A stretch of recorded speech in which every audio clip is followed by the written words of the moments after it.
Rain poured from the alien sky in thick, shimmering sheets, turning the jungle floor into a churning mess of mud and glimmering pools. Daniel cursed under his breath, adjusting the straps of his soaked backpack. His comm unit had gone silent hours ago, and the storm's fury had forced him to abandon his scouting drone. The bright, phosphorescent plants that surrounded him only added to his unease, casting long, swaying shadows in the dim light. He wiped his face with a soggy sleeve and muttered, "Why did I ever sign up for this?" "Because you never listen to me," came a familiar voice from a few meters back. It was Quinn, his assigned mission partner, a lanky, sharp-eyed scientist with a knack for turning every challenge into an excuse for sarcasm. Quinn struggled to keep up, his boots making squelching sounds in the muck. "I told you this weather was coming. Let's just get a quick scan of the northern ridge," you said. "Well, congratulations, Daniel. We're stuck here." Daniel slowed down, waiting for Quinn to catch up. "We needed the data.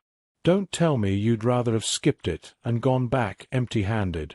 "Empty-handed sounds great right now," Quinn shot back, shielding his face as a branch slapped against his shoulder. "So, what's the plan, fearless leader? Wander until the storm clears and hope we don't get eaten by something with too many teeth?" Before Daniel could reply, a sound cut through the rain. It was faint, but unmistakably a cry, high-pitched, trembling, and close by. Both men froze, straining to hear over the downpour. "Did you hear that?" Daniel asked, his voice low. "Yeah," Quinn said, his earlier sarcasm replaced with caution. "It sounded like someone's in trouble," Daniel finished. He adjusted his pack again. "Come on. This way." Quinn followed reluctantly. "You sure that's a good idea? Could be anything out here." "It sounded like a person," Daniel insisted. "A person who might need help." They pushed through the undergrowth, the cry growing louder with each step. Soon, they found themselves in a small clearing surrounded by glowing, coral-like trees. In the middle of the clearing lay a figure, a humanoid alien, curled in on herself, trembling violently. Her skin shimmered faintly under the rain, a pearlescent hue that seemed to shift with the light. She wore a tattered garment that clung to her thin frame, and her head was bowed as though in pain or fear. Daniel stopped a few steps away, raising his hands to show he wasn't a threat. "Hey," he said gently. "It's okay. We're not here to hurt you." The alien woman flinched at his voice, clutching her arms tighter around herself. Her large, oval eyes, glimmering a soft lavender, glanced up at him for just a moment before darting away. Quinn stood back, his own hands raised. Daniel, what exactly are we doing here? We don't even know what she is." Daniel ignored him. "You're cold," he said softly, noticing the way she shivered. Slowly, he shrugged off his jacket. It was soaked, but it was something. He stepped forward cautiously, holding it out. The alien woman hesitated, her gaze flicking from Daniel's face to the offered jacket. Then, with trembling hands, she reached out. As soon as she touched the fabric, her fingers lingered, testing the texture. Her shoulders slumped slightly, and she let out a sound that could only be described as a relieved sigh. Her trembling didn't stop, but her grip on the jacket tightened. Quinn watched the scene unfold with a mixture of curiosity and disbelief. "I can't believe this is working." "Sure," Daniel said, shooting him a glance. He knelt down to her level. "You're safe now. Can you understand me?" Her lips moved, but the words that came out were unlike anything Daniel had heard before, a melodic, clicking series of sounds that were completely alien to his ears. She tried again, her voice faltering. Finally, she reached up and touched her throat, shaking her head. "She's trying," Daniel said, his tone both admiring and concerned. Quinn, See if you can get the translator running. Yeah, sure. Just let me pull a working translator out of my soaking wet equipment, Quinn said, rolling his eyes. But he started rummaging through his pack anyway. As Quinn worked, Daniel turned back to the woman. He kept his voice soft. I don't know if you can understand me, but we're going to help you. Okay. We're going to figure this out. She looked at him, her lavender eyes shining with something that might have been gratitude. Then, to Daniel's surprise, tears began to fall, clear, glimmering droplets that mingled with the rain. He wasn't sure if they were tears of relief, fear, or something else entirely. All he knew was that her reaction stirred something in him, a deep, unspoken determination to protect her, to understand her, and to prove that not every encounter between their species had to be driven by fear or suspicion. I got it, Quinn called out, holding up a small, blinking device. Give me a second to calibrate. As Quinn fiddled with the translator, Daniel stayed crouched near the woman. You're not alone, he said quietly. We're here. He wasn't sure if she understood the words, but her gaze softened, and her trembling seemed to lessen. For now, that was enough. The storm had passed, leaving the jungle damp and glistening under the twin suns. Daniel and Quinn worked in silence to construct a makeshift shelter out of the broad, flexible leaves and slender branches that littered the forest floor. Despite his earlier grumbling, Quinn had taken to the task with methodical precision, his hands moving deftly as he wove the materials together. The alien woman sat a few feet away, her jacket-clad form still but watchful. Her lavender eyes followed their movements, her brow furrowed slightly, as if trying to puzzle out their intentions. You think she's just going to sit there and watch? Quinn muttered, not looking up from his work. Give her time, Daniel replied. She's probably still scared. Scared of what? Quinn asked, his tone skeptical. We've done nothing but help her. She's the one with the mysterious alien tech. For all we know, she could have taken out a dozen of us before we showed up. Daniel didn't rise to the bait. He turned to the woman and offered a tentative smile. You're welcome to help if you want, he said gently, though he knew she wouldn't understand. He gestured toward the pile of leaves and then to the partially completed shelter, miming the act of weaving. The woman tilted her head, her gaze flicking between his face and his hands. Slowly she reached out, picking up a long strip of leaf. Her fingers were long and slightly translucent, the delicate structure catching the sunlight. She looked at Daniel as if waiting for approval. See? She's trying, Daniel said, shooting Quinn a pointed look. Trying to what? Learn our building techniques so she can sell them back on her homeworld. Quinn muttered, but his tone was less biting now. He watched the alien woman as she began to copy Daniel's movements, her fingers moving with a grace that belied her earlier hesitation. Daniel stepped closer, crouching down to show her how to twist the leaves into a tighter, more secure pattern. She watched intently, her gaze never leaving his hands. When he handed her the next strip, she mimicked his technique almost perfectly, a small, hesitant smile appearing on her face. There you go, Daniel said, his own smile widening. You're a natural. Quinn let out a short laugh. Great. We've just taught her how to make huts. Next, we'll teach her fire, and then she'll conquer the galaxy. Enough, Quinn, Daniel said firmly. She's trying to help. That's what matters. Quinn raised his hands in mock surrender. Hey, I'm just saying. She's quick. I'll give her that.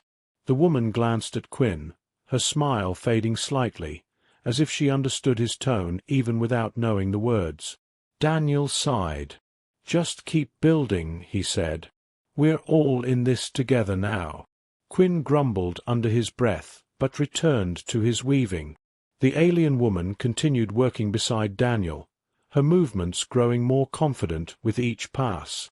After a while, she made a soft sound, something between a hum and a chirp, and looked up at Daniel. She said something in her own language, her voice light and melodic, but the words were incomprehensible. Daniel shook his head apologetically. "I'm sorry, I don't understand." He gestured to his mouth and then his ear, trying to convey the idea of communication. She tilted her head, considering his gestures. Then she pointed at herself and said, "Elavria." Daniel blinked. "Elavria? Is that your name?" She nodded, the faint smile returning. "Elavria. Well, it's nice to meet you, Elavria," Daniel said, placing a hand on his chest. "I'm Daniel." "Daniel," she repeated, her pronunciation careful but close. Quinn snorted softly from his spot on the ground. "Great. Now we're on a first-name basis. When's the dinner party?" Daniel ignored him. "Quinn," he said, pointing toward his companion. "That's Quinn." Elavria glanced at Quinn and repeated, "Quinn." Her voice carried a gentle lilt that softened the name. Quinn rolled his eyes but offered a half-hearted wave. "Yeah, sure. Quinn. Nice to meet you." The three of them worked together in relative silence after that, the sounds of weaving and occasional murmured instructions filling the air. By the time they had finished, the makeshift shelter was sturdy enough to keep out the rain, and Elavria had proven herself not only willing, but capable. She even added her own touch, fastening the edges with small, twistable plants that grew nearby. "Okay," Quinn admitted grudgingly as he stood back to inspect their work. "She's good." Elavria didn't seem to understand the words, but she caught his tone. She straightened slightly, her lavender eyes brightening as she looked at Daniel. "She's more than good," Daniel said. He turned to Elavria and gestured to the shelter. "Thank you. You did great." She tilted her head, as if weighing his words, then offered a nod and that faint, shy smile again. Daniel felt a flicker of something, an odd sense of connection. She wasn't just another alien anymore. She was Elavria, and even though they didn't share a language, they were beginning to understand each other. The first light of dawn filtered through the glowing canopy above, casting a muted glow over the camp. Daniel stirred from his makeshift sleeping mat, groaning as he stretched his arms over his head. Quinn was already up, crouched over the remnants of their campfire, muttering to himself as he poked at a tangle of twigs. "Morning," Daniel said, his voice rough. Quinn glanced over. "Morning. I think I figured out how to keep this thing going without wasting all our matches." He gestured to the pile of fibrous vines he'd gathered, which seemed to smolder without fully burning. "Not bad for a lab rat, huh?" Daniel smirked. "Not bad. Maybe I'll stop calling you a lab rat." "Sure you will." Quinn rolled his eyes and returned his attention to the fire. Across the clearing, Elavria stirred. She blinked at the light, her lavender eyes catching the faint glow of the jungle around them. Her gaze flicked toward the two men, and she sat up slowly, smoothing her strange, shimmery clothing. Her movements were graceful, deliberate, nothing like the frightened figure Daniel had first encountered. Daniel waved to her. "Morning, Elavria." She tilted her head, studying him, then gave a small nod. "Daniel," she said carefully, her voice still carrying that lilting accent. She glanced at Quinn. "Quinn." "Hey," Quinn said with a quick nod. "She's getting better at that." "Yeah, she is," Daniel agreed. He pointed at the fire, then at Elavria. "Hungry?" Elavria's eyes followed his gesture. She looked at the fire, then back at him, and hesitated before nodding slowly. Quinn reached into their supply bag and pulled out a ration pack. "Think she'll eat this stuff? Not exactly haute cuisine." "Let's find out." Daniel opened the pack, took a small bite himself, then held it out to her. "It's food. You eat it." Elavria watched him closely. She reached out, her movements cautious, and took the offered food. Her fingers brushed against his hand briefly, her skin cool and smooth. She studied the small chunk of ration bar in her palm, sniffed it, then placed it delicately in her mouth. Her expression was unreadable at first, but after a moment, she gave a faint nod and took another bite. "Guess that's a yes," Quinn said, tossing another bar to Daniel. "Good thing we have a few extra." "Yeah," Daniel said, still watching Elavria. "Good thing." Once they'd eaten, Daniel decided to take a closer look at the carvings Elavria had brought with her. The night before, she'd shown them a small, intricate piece of stonework etched with complex patterns. He pointed to it now, gesturing for her to bring it over. "Can I see that again?" Elavria tilted her head, clearly thinking it over. Then she retrieved the carving from her belongings and handed it to Daniel. Her hands lingered on it as if she was reluctant to let it go.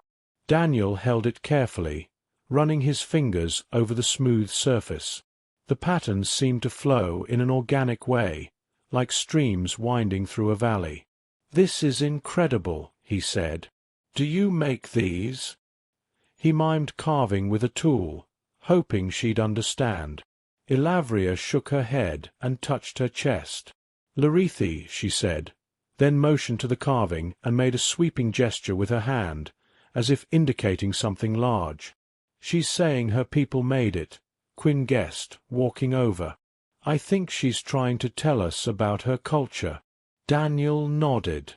"Yeah, that's what I think too." He handed the carving back to her. "It's beautiful. Thank you for showing us." Elavria looked at the carving, then back at him. Her expression softened slightly, and she said something in her language that he didn't understand. When he raised an eyebrow, she tried again. "Gratitude," she said slowly. Daniel smiled. "You're welcome." Quinn crossed his arms.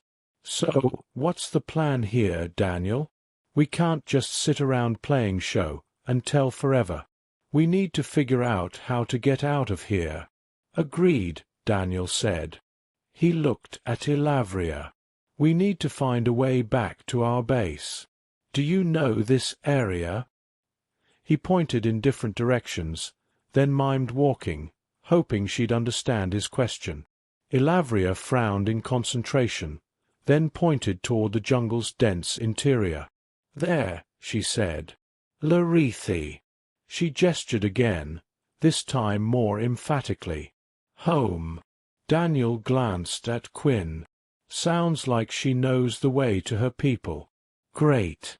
And how do we convince them not to vaporize us on sight?" Quinn asked, raising an eyebrow. Daniel shrugged. "One step at a time. If Elavria's willing to guide us, that's already a start." Elavria stood, her posture more confident now. She motioned for them to follow. "Come," she said. "Show." "Looks like she's ready to lead," Daniel said. "Great," Quinn muttered. "What could possibly go wrong?"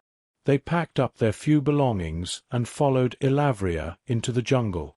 As they walked, she pointed out various plants and creatures, naming them in her language. Some words she repeated slowly, waiting for Daniel and Quinn to repeat after her. Her expression lit up when they got the pronunciation right, and she seemed genuinely pleased when Daniel remembered one of the names she'd taught him the day before. Quinn, despite his earlier grumbling, joined in. "So what's this one called?" he asked, pointing at a vine with glowing orange flowers. Elavria hesitated, then said, "Verath." "Verath," Quinn repeated. "Ha! Not bad." Elavria smiled at him, and Quinn gave Daniel a mock-surprised look. "Hey, I think she likes me." Daniel chuckled. "Keep practicing. Maybe you'll impress her." Their banter continued as they walked, and Daniel found himself feeling something he hadn't in a long time, a sense of connection. Not just to Elavria, but to Quinn, to this strange planet, and to the fragile threads of understanding they were weaving together. By the time they reached the clearing that Elavria had led them to, Daniel and Quinn were exhausted. Their feet dragged through the lush, alien undergrowth, and sweat clung to every inch of their skin. Still, the sight before them, a sprawling cluster of tall, silver-hued spires, gave them a renewed burst of energy. Finally, Quinn muttered, "I was starting to think we'd never find them." Elavria stopped at the edge of the clearing, her hand held out to keep Daniel and Quinn from moving forward.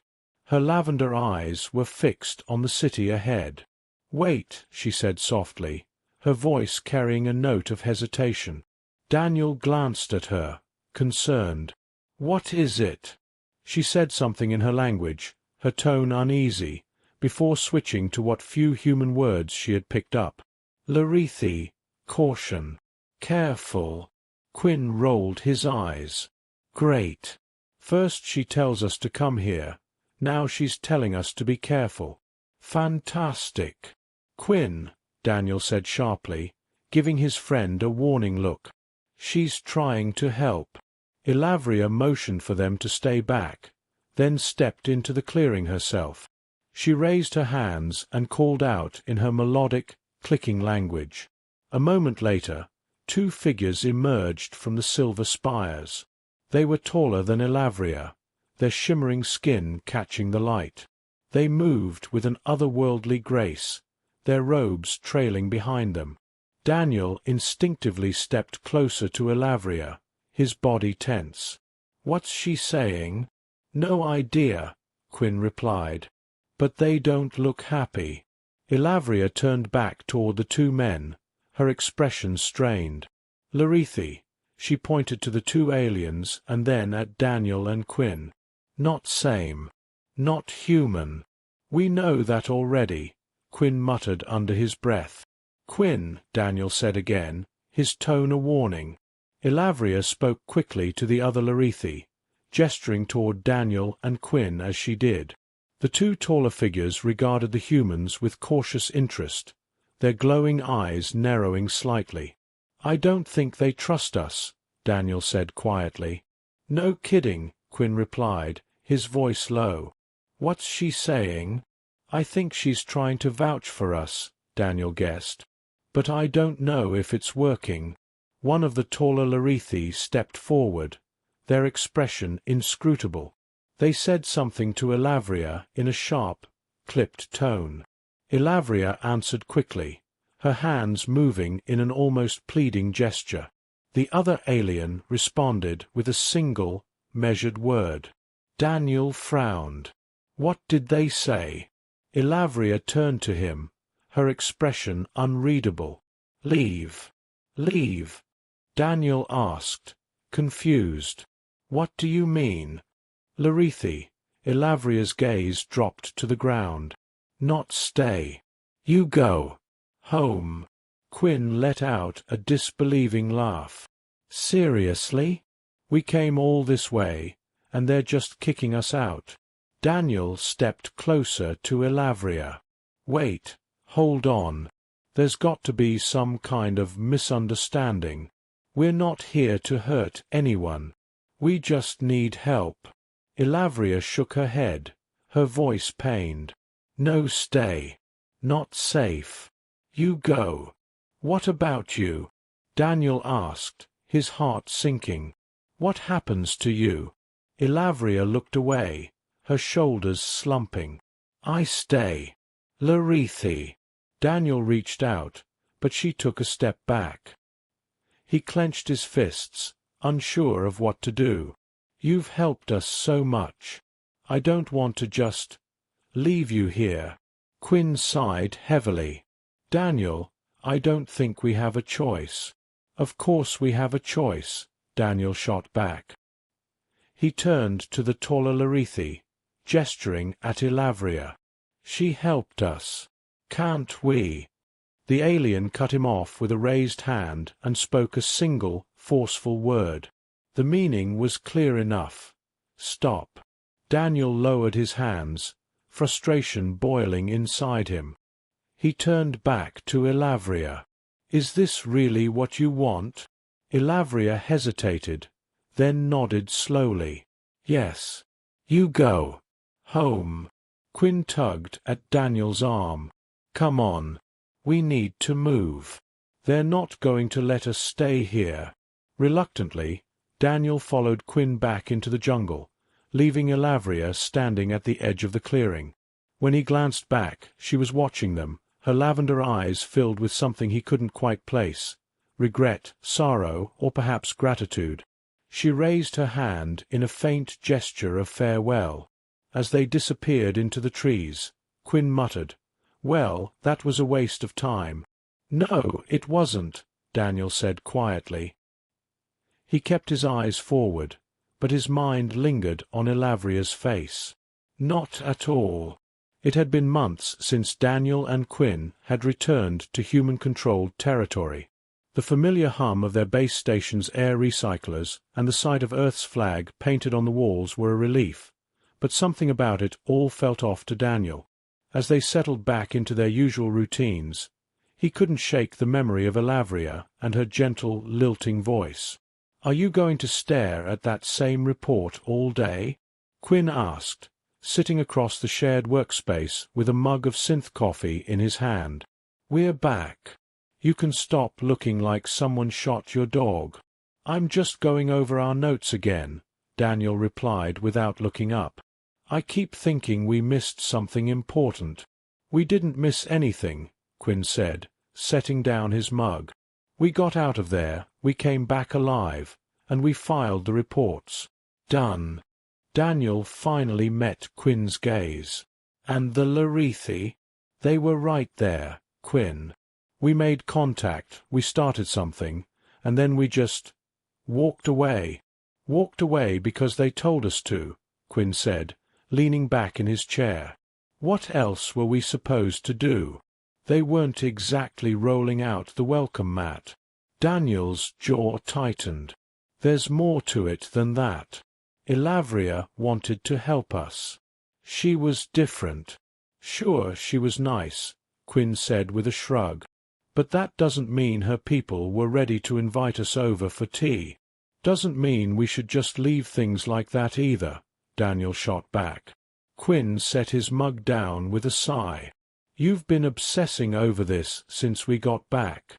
What's your plan, then?" "Run back to the jungle and ask for her phone number." "I'm thinking about proposing a formal diplomatic mission," Daniel said. "If we approach them the right way, we might actually build something meaningful." Quinn gave him a long look. "You're serious?" "Yes," Daniel said firmly. "They were wary of us because they didn't understand our intentions. If we show them we're willing to listen, to learn, it could change things." Quinn shook his head. "You've got more optimism than sense." "Maybe," Daniel admitted. "But it's better than doing nothing." A month later, Daniel found himself on a transport ship, heading back toward Larithi space. The mission was small, just a handful of diplomats and a contingent of scientists, all tasked with establishing peaceful dialogue. Quinn, to Daniel's surprise, had come along, though he spent most of the trip grumbling about how he'd been roped into it. As they approached the Larithi-S homeworld, Daniel felt a mixture of excitement and nervousness. He knew the Larithi had every right to turn them away again, but he also believed that Elavria's willingness to help before meant there was a chance. It was a chance worth taking. Their shuttle touched down near the edge of the same jungle clearing where they had first seen the silver spires. The diplomats began unpacking their equipment, while Quinn hovered nearby, his arms crossed. "This better work," Quinn muttered. "I didn't come back here to get shoved out the door again." "Just follow my lead," Daniel said. "We'll take it slow." The Larithi appeared cautiously, their graceful forms emerging from the shadows of their structures. Daniel recognized one of them as the tall figure who had dismissed them before. His heart sank slightly, but he focused on keeping his expression calm. Elavria was not among them. As the diplomats started to explain their mission, using a combination of translated phrases and carefully rehearsed gestures, Daniel scanned the gathering Larithi faces. Each one looked curious, skeptical, or impassive, but none of them were the face he hoped to see. Then, as the introductions continued, a flicker of movement at the edge of the group caught his attention. Elavria stepped forward, her lavender eyes meeting his. She looked much as she had before, though now she carried herself with more confidence. Her gaze was steady as she approached, and Daniel felt a surge of relief. "Elavria," he said quietly, taking a step toward her. She nodded once, her expression unreadable. "Daniel." Quinn, who had been standing off to the side, raised an eyebrow. "Huh. Guess she remembers you." Daniel ignored him, focusing on Elavria. "We're here to listen this time. To learn. No demands, no rushing in. Just talking." Elavria's lips twitched in a faint smile. "Listen." "Yes," Daniel said, meeting her eyes. "Listen." The rest of the day was spent carefully building the foundations of dialogue.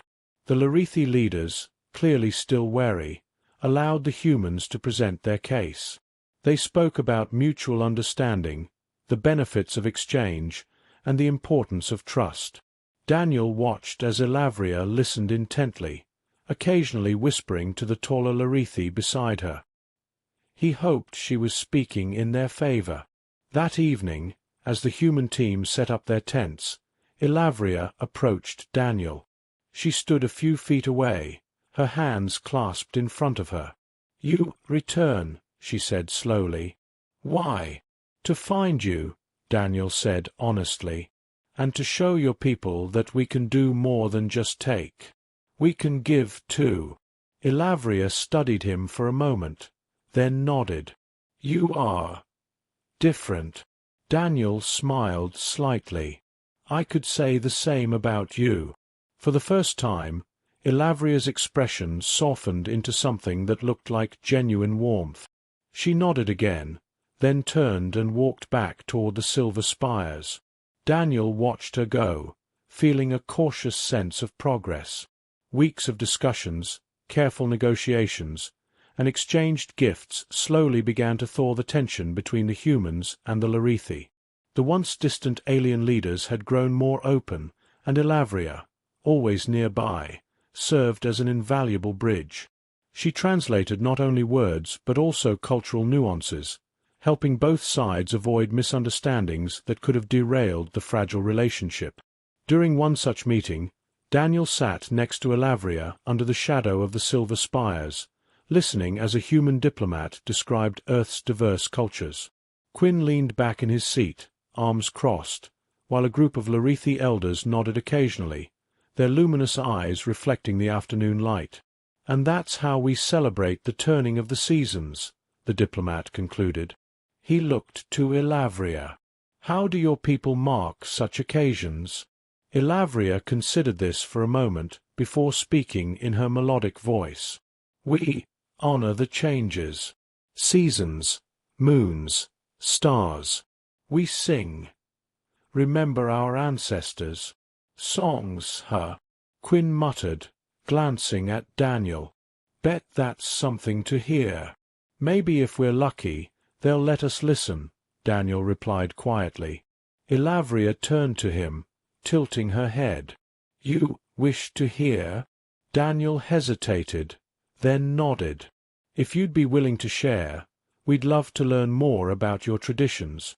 One of the elders, a tall Larithi with a flowing silver robe, glanced at Elavria and made a soft, clicking sound. She answered him in their native tongue, then turned back to Daniel. "Maybe soon," she said. "Not now, but soon." The meeting continued, but Daniel found himself glancing at Elavria more often than he intended. There was something compelling about the way she carried herself, calm yet confident, delicate yet firm. Every time she met his gaze, She offered a small, faint smile that made him want to learn more about her. Later that evening, as the humans returned to their temporary camp, Quinn spoke up. "She's warming up to you, you know." "Who?" Daniel asked, though he knew perfectly well. "Elavria," Quinn said with a smirk. "I've seen the way she looks at you, and the way you look at her." "She's just being kind," Daniel said, though he couldn't keep the faint smile off his face. Quinn raised an eyebrow. "Sure, buddy. Keep telling yourself that." Over the following days, Elavria began spending more time near the human camp, often joining Daniel and Quinn during breaks. She taught them simple words in her language, names for plants, animals, and tools, and in return, Daniel taught her basic human phrases. Quinn, ever the skeptic, pretended to be uninterested, but even he started picking up a few words here and there. One afternoon, while Quinn was tinkering with a piece of equipment, Daniel and Elavria sat by a small stream that ran near the camp. Daniel skimmed a flat stone across the water's surface, watching it skip twice before sinking. "That was good," Elavria said, her voice thoughtful. "You think so?" Daniel asked, glancing at her. "It wasn't my best throw." "Good," she repeated, her smile growing. "I learn." "You want to try?"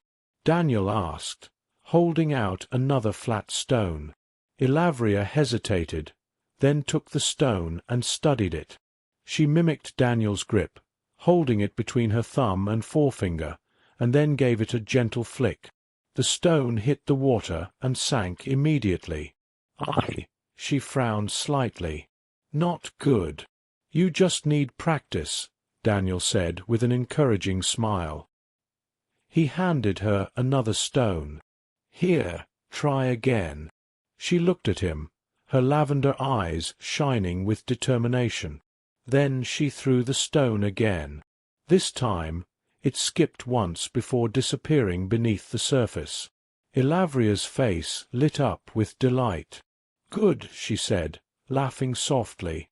"I learn." "You're a fast learner," Daniel said. "Maybe one day you'll be teaching me."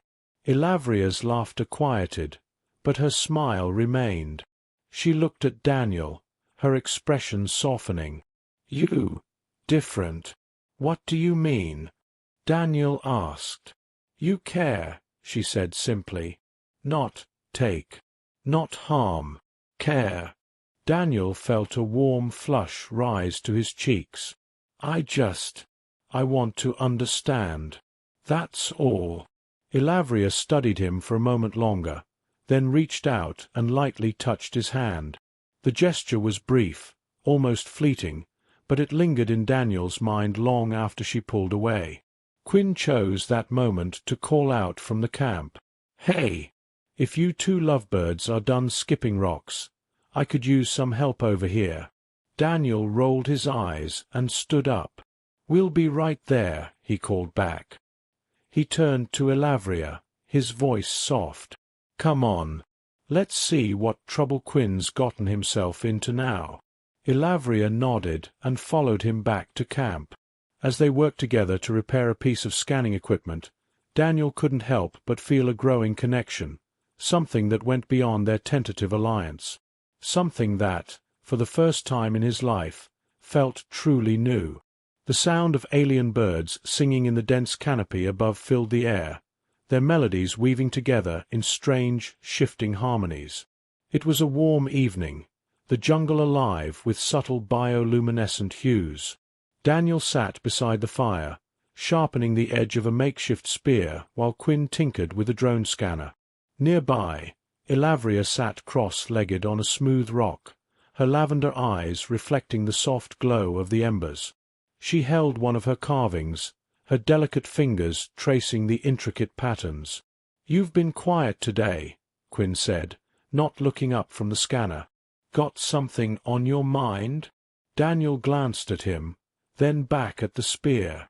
"Just thinking. This mission's been different from what I expected." "Different how?" Quinn asked. "I thought you'd be thrilled." We're not fighting anyone, we're making progress, and no one's trying to throw us off a cliff anymore. Yeah, but it's not just that, Daniel said. He set the spear down and leaned back, looking into the flames. It's everything. The way this place feels, the way the Larithi look at the world. It's not like anything I've experienced before. Quinn snorted. You mean it's not like Earth? No, it's not, Daniel admitted. He hesitated, then added, and it's not just the place. It's her. Quinn finally looked up, arching an eyebrow. Her. Elavria, Daniel said, lowering his voice. He glanced over at her, watching the way she handled the carving so carefully. She's unique. There's something about the way she thinks, the way she tries to bridge the gap between us. Quinn smirked. Sounds like someone's got a crush. It's not that simple, Daniel said, frowning. She's not human. There's no roadmap for this. No roadmap for what, exactly? Quinn asked, leaning back and crossing his arms. You're not seriously thinking. I don't know what I'm thinking, Daniel admitted. I just know that I feel different when I'm around her. Quinn studied him for a long moment before shaking his head. Well, good luck figuring that out, pal. I'm sticking with things I can fix with a wrench. As Quinn went back to his scanner, Elavria rose from her seat and approached. She held the carving out to Daniel, her expression calm but intent. Daniel! He looked up, surprised. Yes. This for you, she said, placing the carving gently in his hands. Daniel turned it over carefully, marveling at the delicate patterns. It's beautiful. Thank you. You. Look at it when you're not here, Elavria said. Remember. Remember what? Daniel asked softly. Elavria hesitated, then met his gaze. Us. For a moment, the only sound was the crackle of the fire. Daniel felt a warm flush rise in his chest. I'll keep it close, he said finally. Always. She smiled faintly, then sat beside him, her movements graceful. You. Show me something now? Daniel frowned, thinking. What would you like to see? She pointed to his spear. How you make that? Daniel grinned. Sure. I'll show you. As he demonstrated the process, selecting the right branch, sharpening the tip, binding it with sturdy vine, Elavria watched closely, her lavender eyes flicking between his hands and the materials. She reached out to touch the vine, feeling its texture. Strong, she said thoughtfully. Yeah, Daniel agreed. It holds everything together. She tried wrapping the vine herself, mimicking his movements. When she finished, her hands lingered on the completed spear. Good, she asked. Daniel inspected her work and nodded. Good. She smiled again, a hint of pride in her expression. I learn. You're a quick learner, Daniel said warmly. I think you've got a knack for this. Elavria tilted her head slightly. Knack. It means you're good at it. You have a natural talent, Daniel explained. Natural talent, she repeated slowly, as if testing the words. Thank you. The two of them fell into a comfortable silence, the fire casting flickering shadows across their faces. Daniel could feel Quinn's occasional glances, but he ignored them. He was focused entirely on Elavria and the quiet connection they were building. After a while, Elavria shifted closer. Daniel. Yes, he asked, turning toward her. She hesitated, then reached out and placed a hand lightly on his arm. You. Different from others. How so? He asked. You care, she said simply. You listen. You. See. Daniel felt his pulse quicken.